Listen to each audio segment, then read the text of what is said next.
എനിക്കിഷ്ടമില്ലാത്ത കല്യാണത്തിന് നമ്മുടെ അച്ഛനും അമ്മയും കൂടെ എന്നെ നിർബന്ധിക്കുക ഏട്ടാ. ചന്ദ്രേ, നീ എന്റെ ഇപ്പോഴത്തെ അവസ്ഥ മനസ്സിലാക്കിയിട്ടാണോ പറയുന്നത്?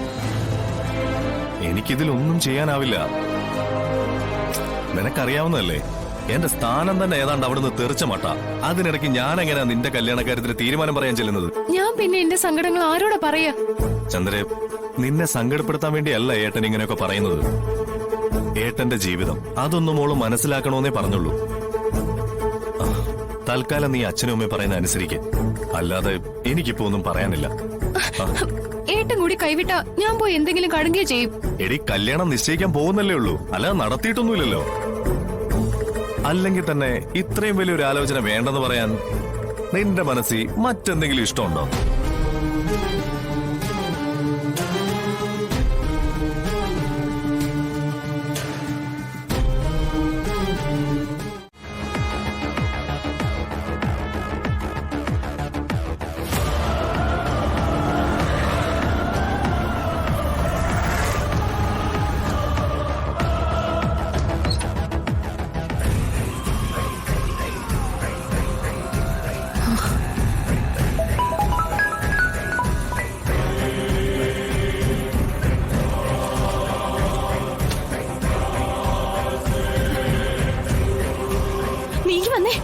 എന്നാ അക്ക, നീ വാ പറയാം.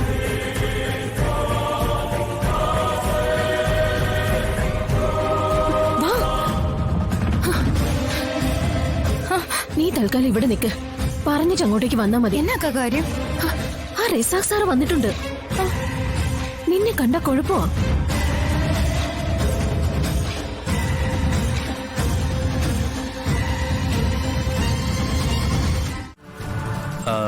അല്ല, ചുരിദാറായാലും മതി.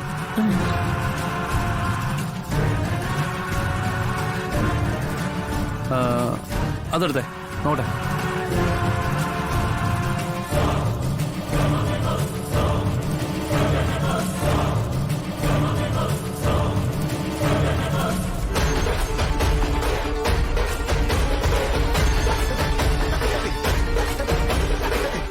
ഇവളെ ഞാൻ എവിടെയോ കണ്ടിട്ടുണ്ടല്ലോ.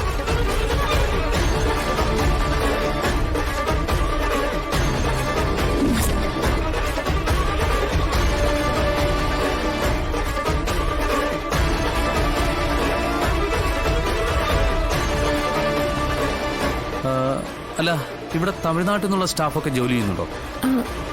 ഇല്ല സാർ, അങ്ങനെ ആരുമില്ല. എന്താ സാർ ചോദിച്ചത്? ചുമ്മാ ചോദിച്ചാ.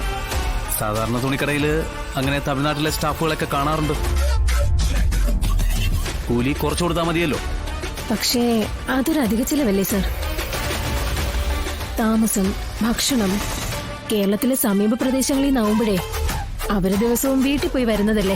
അപ്പോ ഡെയിലി വീട്ടിൽ പോയിട്ട് വരാവുന്ന സ്റ്റാഫേ ഇവിടെ ജോലിക്കുള്ളൂ അല്ലേ? ഇതുവരെ. ഇനിയിപ്പോ നാളെ എങ്ങനെയാണെന്ന് പറയാൻ പറ്റില്ല സാർ. അപ്പോ ഇതുവരെ ഇല്ല? ഇല്ല സാർ.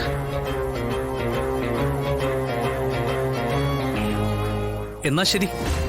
അല്ല സാർ, ചുരിദാർ അത് ഞാൻ അവളെയും കൂട്ടിക്കൊണ്ടുവരാം. ഇപ്പോ ഷോപ്പ് മനസ്സിലായല്ലോ. പെണ്ണുങ്ങൾക്ക് അവരുടെ ടേസ്റ്റും കാര്യങ്ങളൊക്കെ അറിയാൻ പറ്റും.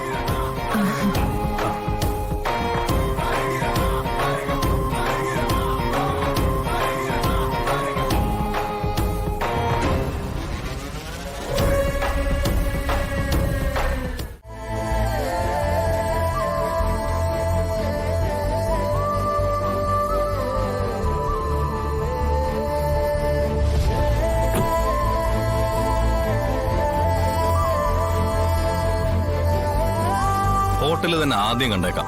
എവിടെയെങ്കിലും കയറി കഴിച്ചിട്ട് കാശും കൊടുത്തിട്ട് പോകുന്നതല്ലാതെ ഇതിനകത്തെ ക്രമീകരണങ്ങൾ എന്താണെന്ന് ഇതുവരെ നോക്കിയിട്ടില്ലല്ലോ. ഇന്നത്തെ ഈ വരവ് ഇതിനു വേണ്ടി തന്നെ ആവട്ടെ. എന്നാ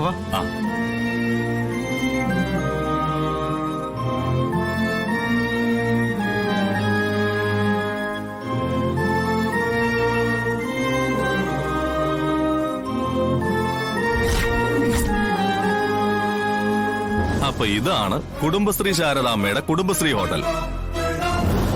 സംഗതി നല്ലൊരു വൈബാ.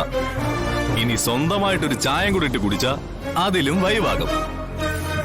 അതുകൊണ്ട് ഞാൻ ഈ കടയിലൊന്ന് അറിഞ്ഞോണ്ട് അറമാദിക്കാൻ പോവാ. അല്ല അകത്തേക്ക്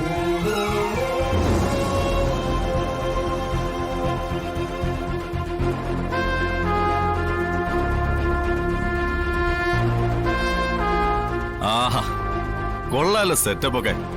ആരാ മനസ്സിലായില്ലല്ലോ. ഇവിടുത്തെ ആള് തന്നെയാ, നമ്മുടെ സത്യാമ്മയുടെ വീട്ടിലെ. ഓ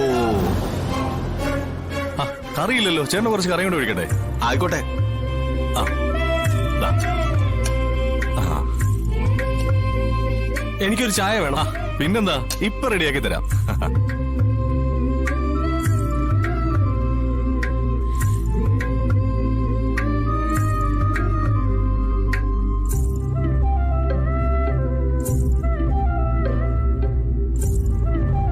അത് ശരി, അപ്പൊ ഇങ്ങോട്ടുള്ള വഴിയൊക്കെ അറിയാം. അറിയാതിരിക്കാൻ ഇതെനിക്ക് അന്യ വീടൊന്നും അല്ലല്ലോ. ഓ, അപ്പൊ അങ്ങനെയുള്ള തിരിച്ചറിവൊക്കെ ഉണ്ടല്ലേ? ശാരദമ്മ പറഞ്ഞിട്ടാ ഞാൻ ഇങ്ങോട്ട് വന്നത്. ആ, അല്ലാതെ സ്വന്തം ഭാര്യയെ കാണണം എന്നുള്ള ആഗ്രഹം കൊണ്ട് വന്നൊന്നുമല്ലല്ലേ? അത് തന്നെ തിരിച്ചും പറയാലോ. എനിക്ക് എന്നെ കാണണമെന്നൊരു ആഗ്രഹം ഉണ്ടെങ്കിൽ ഇതുപോലെ സ്വന്തം വീട്ടിൽ വന്ന് നിൽക്കില്ലല്ലോ. രണ്ടുപേരും കൂടി കണ്ടതും അടി തുടങ്ങിയോ? ശാരദമ്മ എന്നെ ഇങ്ങോട്ട് പറഞ്ഞു വിട്ടത്. പക്ഷേ ഞാൻ വന്നത് അനിയത്തിക്ക് ഒട്ടും ഇഷ്ടമായില്ലെന്ന് സംസാരത്തിന് എനിക്ക് മനസ്സിലായി. എന്നാ പിന്നെ വന്ന വണ്ടി തന്നെ ഞാനങ്ങ് പോയേക്കാം. വരട്ടെ. രോഹിത്തിന് പോയിട്ട് തിരക്കൊന്നുമില്ലല്ലോ.